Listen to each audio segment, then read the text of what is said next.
And as Claire said, she asked me to talk about the work that I did in Glenrothes in 68 to 78. I thought to myself, well, that's almost 50 years ago, and that's being wheeled out of the deep past. But it is interesting that people seem to be still interested in that particular experience, and I, from time to time, not regularly, I'm asked to talk about it. And I'm comforted by Bertolt Brecht, who said that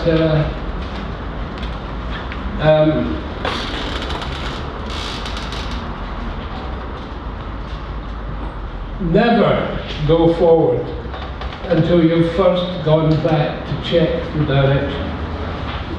So we're going back. And to look even further back,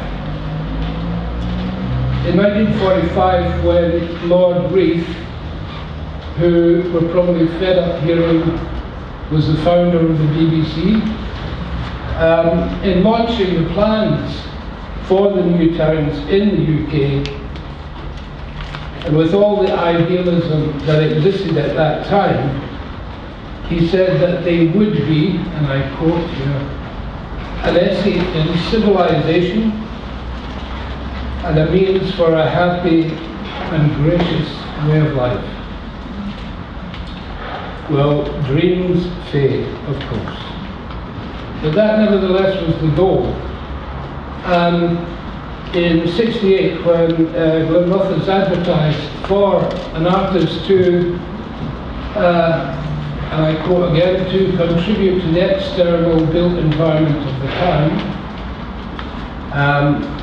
it was in that spirit that the chief architect and planning officer and his deputy believed that by bringing an artist in, they were aspiring to those ideals set down at the beginning. A gracious way of life.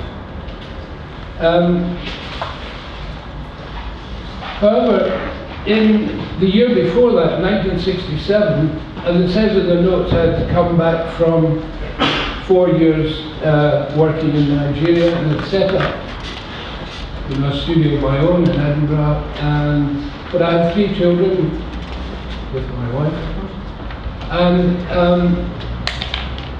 I began to think that I needed to find another way to operate as an artist. So, having done several commissions in housing projects, council housing, in different parts of Scotland, and having been aware of Victor Pasmore and Peterlee, and a couple of other new towns that had employed artists on an ad hoc basis, I wrote to towns in Scotland saying, why don't you employ me as your artist? One town I didn't write to was Glenrothes, because my architect friends had said that it was an architectural backwater. And that was indeed the case. It was not the result of any wonderful visionary architectural concept like Cumbernauld, for instance, or later, probably Milton Keynes too. It was a 1948 new town, and I would describe it as pretty humble, very suburban. But if ever you go there, even now, you'll see the worst town centre ever in Britain. And I feel that architects have never, in the new towns, actually, maybe they have here, but never resolved how to create a town centre. My own view on that. So in writing to these towns, asking them to employ me, and then seeing a year later this advert in the press for an artist in Glenrothes, it was almost a case of chance favouring the prepared mind, because when I was interviewed, I was able to persuade them to employ me. I became a member of the planning department, and my contract amazingly stated that I was to retire the day before I was 65, because I was a full-blown local government civil servant in a way. My wife and I rented a council house in the town. We had lived in Edinburgh, of course, and we had a flat there, but we kind of believed that we should live in a council house because most often architects who are designing new towns lived in rural villages outside, and rarely actually experienced the living in a very ordinary council house. Also located my studio in the direct labour workshop areas, and later on I joined the Building Workers Union, UCAT,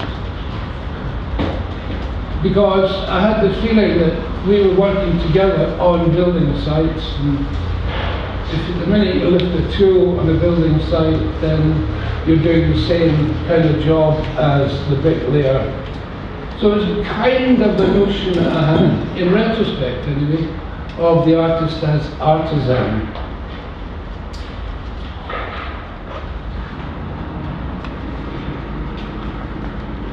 Also later on, the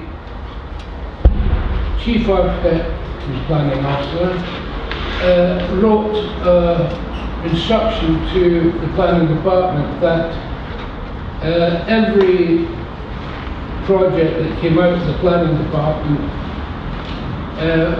there would be a line in it that the artist had to be consulted.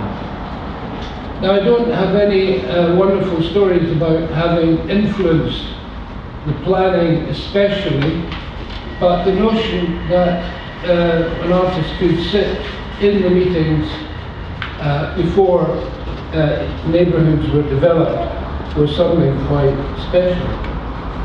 And it's important to say that when I got there, there was a town of almost 30,000 people. But what I was particularly working on were new developments, so new neighbourhoods and housing, new shopping centres, or new industrial areas, and landscape.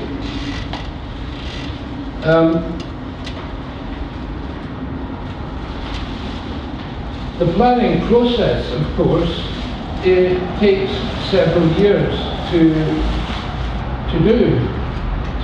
get through, and I've felt always that the notion of short residencies or placements don't actually fit that kind of planning cycle. So I was kind of embedded in at the beginning, so that civil engineers would come to me saying, well, look, we're going to build these roads and these pavements and this bit of ground here and there. But we want you to be in at the beginning, but we won't be doing it for 2 or 3 years. So this was quite an important thing for me to grasp. So I wrote a long essay called Public Art and British New Towns, and I sort of had this conclusion that quite a few of them actually commissioned independent works, commissioned public art, places like Harlow. Whereas Glenrothes itself kind of invested in the artist. And when other new towns heard about what was going on there, they used to invite me down to talk about how to set up one of these situations of an artist working in the town itself.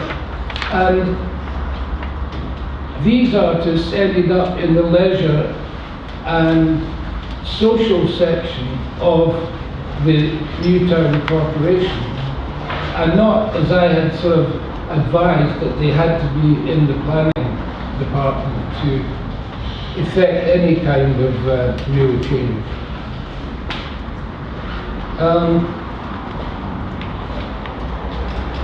All the neighbourhoods had naturally had small public spaces, which became ideal settings for work that I did.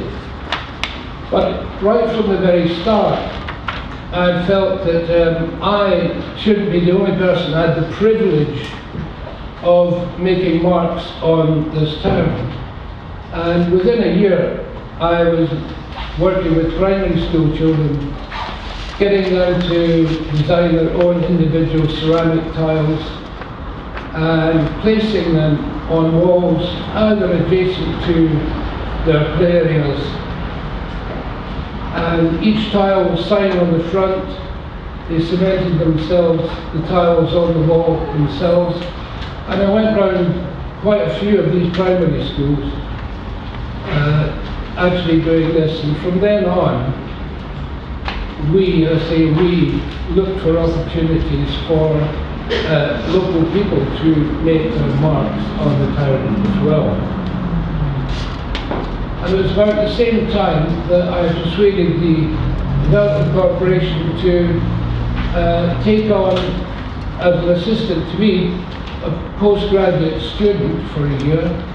He got a house, whatever he needed, and a salary. So straight from art school, came and worked with me for a year. So over the period, there were 6 or 7 of these graduates worked.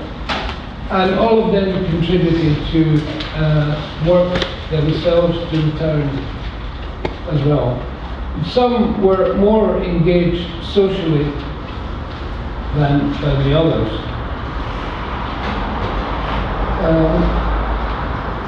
So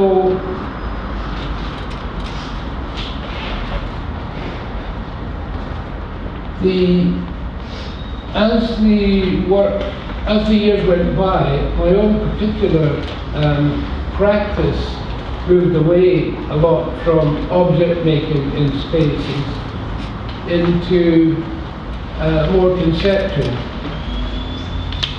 In one of the older areas of the town, where there were so-called environmental improvements going on, the architects who were in charge of that came to me and said, "Look, you're the artist, I think you should design the colour schemes for the front doors of all these streets. We're rehabbing them." And because anyone who's lived in council house areas will know that you get these uniform painted doors. And every 4 or 5 years, the paint squad would come around and repaint them. So in response to this, I got a swatch of paint colours from a company, and I knocked on every door in the neighbourhood and said, "What colour would you like your front door?" And of course, I was faced with astonishment. You know, people saying, "I've lived in this house for 26 years and nobody's ever asked me what colour my front door should be." Others said, "Any colour but green." You can imagine what that means in Scotland. But others were saying, "Right, my curtains are this, and this and that, and my favourite colour is that." So I got the elevations of each of the houses and each of the streets and put in the tenant's own colour. And then I signed each sheet with my name so that it would get through the necessary process to get the doors painted those colours. Because if I had said, "By the way, the tenants selected these colours," there would have been uproar, they wouldn't have been done. So,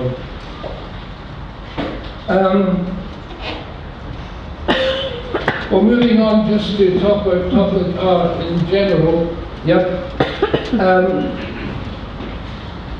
As Lawrence Alloway has said, public art is located in unregulated spaces.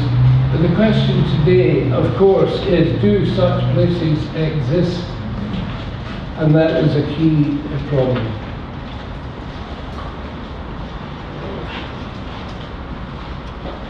A couple of stories anyway about territory and public ownership of the territory. One of my postgraduates was a guy called Stanley Bonner, and he designed, 1971, a group of hippopotamuses.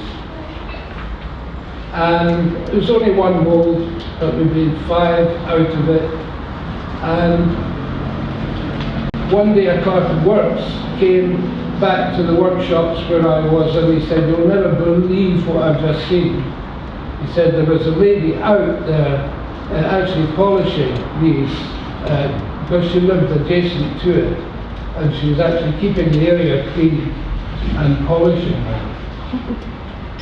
Later on, I won't go into detail of how it happened, but a group of them ended up through Stanley in Warrington, and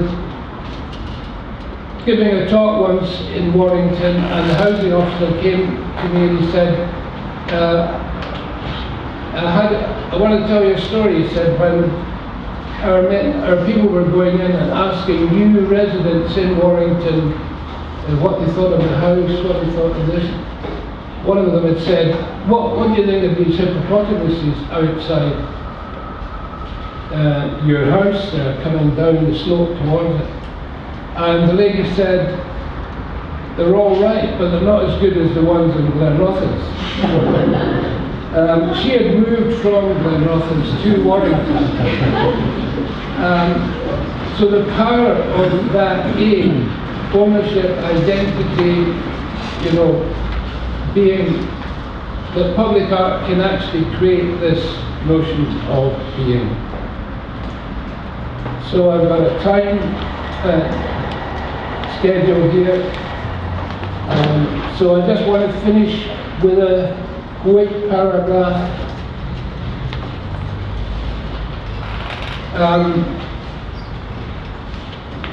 I paraphrased an introduction to Michel Certeau's essay on walking in the city. And I put it like this. I said, public art gives to walking that extra meaning, and it makes it different to the official, from the business of life, in the way that poetry is different from a planning manual. It slows down the pace and increases perception. It grants to the 20th century urban experience a kind of drifting and a glamour that Walter Benjamin found in the 19th century leisure observer. Everyday life has a special value when it takes place in the gaps of the larger power structures. Thank you.